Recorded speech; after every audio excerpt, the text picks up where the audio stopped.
the first strip that he tries to shop around was Spaceman Spiff. Literally, I believe, called Spaceman Spiff at this point. Now that makes sense because there's a long tradition of this sort of thing. The comics pages weren't always comedy. There were things like, going back to John Carter from Mars, Buck Rogers, Flash Gordon, that sort of stuff. Like even Orphan Annie was more of an adventure sort of thing, really. Yeah, even Popeye was they called it the Thimble Theater because the idea was that it was an ongoing story that was small, hence Thimble Theater. He wasn't like a Bugs Bunny out of the gate. He was a supporting character in what was essentially a long, adventurous soap opera.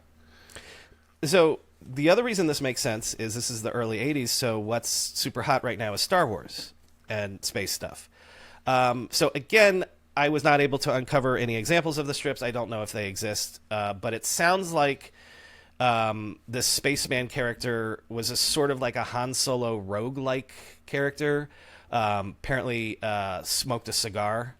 And it was like half adventure and half parody. And nobody really bites on it because they kind of want, anthropomorphic talking dogs and bears and tigers and stuff like that. So he also tries to strip with a groundhog and a frog.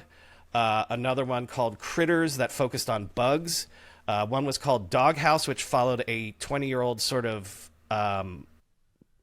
like a slacker character. Like there were two of them. One was named Sam and one was Fester. And they're sort of like young kids that maybe aren't in college and aren't really doing anything with their life. But one of the characters, Sam, had a little brother named Marvin who had a stuffed tiger who was named Hobbes. Off to the races. A little bit, because what has to happen here is none of the syndicates bite on any of this stuff, right?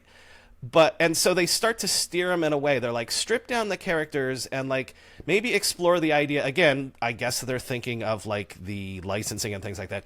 Yeah, maybe make Hobbes more important, right?